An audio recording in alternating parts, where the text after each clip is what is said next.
Hi hello friends, ಆರಾಮಾಗಿ ದಿಢೀರಂತ ಒಂದು ಲೆಮನ್ ರೈಸ್ ಹೇಗೆ ಮಾಡ್ಕೊಳೋದು ಅಂತ ನೋಡ್ಕೊಳ್ಳೋಣ ಬನ್ನಿ. ಫಟಾಫಟ್ ಅಂತ ಆಗೋಗ್ಬಿಡುತ್ತೀಗ. ಮೊದಲಿಗೆ ಒಂದು ಬಾಣಲಿ ಇಟ್ಕೊಂಡು ಸ್ವಲ್ಪ ಎಣ್ಣೆ ಹಾಕ್ಕೊಳ್ಳೋಣ. ಒಗ್ಗರಣೆಗೆ ಎಷ್ಟು ಬೇಕೋ ಅಷ್ಟು, ಸ್ವಲ್ಪ ಸಾಸಿವೆ, ಸ್ವಲ್ಪ ಜೀರಿಗೆ ಹಾಕ್ಕೊಂಡು ಸ್ವಲ್ಪ ಸಿಡಿಯೋವರೆಗೂ ನೋಡ್ಕೊಳ್ಳೋಣ.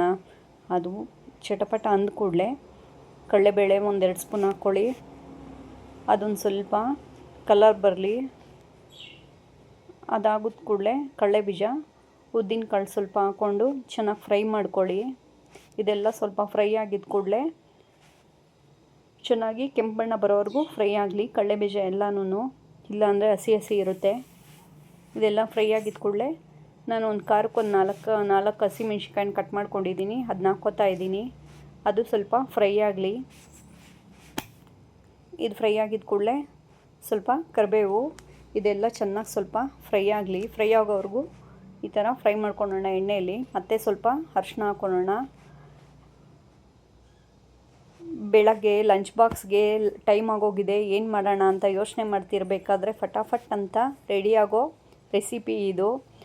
ಒಂದು ಕಡೆ ಅನ್ನಕ್ಕೆ ಇಟ್ಕೊಂಡು ಕುಕ್ಕರಲ್ಲಿ, ಮತ್ತೊಂದು ಕಡೆ ಬಾಣಲಿ ಇಟ್ಕೊಂಡು ಇಷ್ಟು ಮಾತ್ರ ಫಟಾಫಟ್ ಅಂತ ಮಾಡಿಕೊಂಡ್ರೆ ಮುಗೀತು ಫ್ರೆಂಡ್ಸ್. ನೋಡಿ, ಅನ್ನ ಆಗಿದ ಕೂಡಲೇ ಅದನ್ನ ಆರಿಸ್ಕೊಂಡು ನೀಟಾಗಿ ಕಲಿಸ್ಕೊಂಡಿದ್ದೀವಿ ಅಂದರೆ ಚಿತ್ರಾನ್ನ ರೆಡಿ.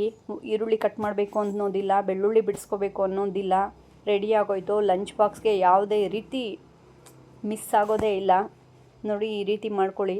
ಸಾಲ್ಟ್ ಎಲ್ಲ ನೋಡ್ಕೊಳ್ಳಿ, ಸಖತ್ತಾಗಿರುತ್ತೆ. ಟ್ರೈ ಮಾಡಿ. ನಮ್ಮ ಚಾನಲ್ನ ಸಬ್ಸ್ಕ್ರೈಬ್ ಮಾಡ್ಕೊಳ್ಳಿ ಫ್ರೆಂಡ್ಸ್. ಲಾಸ್ಟಲ್ಲಿ ಅನ್ನ ಎಲ್ಲ ಮಿಕ್ಸ್ ಮಾಡಿದ್ಮೇಲೆ ಒಂದು ನಿಂಬೆಹಣ್ಣ ಕಟ್ ಮಾಡಿ ಹಿಂಡ್ಕೊಳ್ಳೋಣ. ನಾನು 2 ಹೋಳನ್ನು ಸಹ ಹಾಕ್ಕೋತಾ ಇದ್ದೀನಿ. ಒಂದು ನಿಂಬೆಹಣ್ಣು ಫುಲ್ ಹಾಕ್ಕೋತಾ ಇದ್ದೀನಿ. ಲಂಚ್ ಬಾಕ್ಸ್ಗೆ ಮತ್ತು ಈ ಮನೇಲಿ ತಿನ್ನೋದಕ್ಕೆ ಎಲ್ಲ ರೆಡಿ ಆಗಬೇಕಲ್ಲ, ಅದಕ್ಕೆ ನಾನು ಒಂದು 4 ಜನ ತಿನ್ನೋಷ್ಟು ಕ್ವಾಂಟಿಟಿಯಲ್ಲಿ ಮಾಡ್ತಾಯಿದ್ದೀನಿ. ನೋಡಿ, ಕಲರ್ ನೋಡಿ ಯಾವ ರೀತಿ ಕಾಣ್ತಾ ಇದೆ, ಸಖತ್ತಾಗಿದೆ. ಟ್ರೈ ಮಾಡಿ, ಸಿಂಪಲ್ಲಾಗಿದೆ ರೆಸಿಪಿ. ಬಾಯ್. ಸಬ್ಸ್ಕ್ರೈಬ್ ಮಾಡಿ.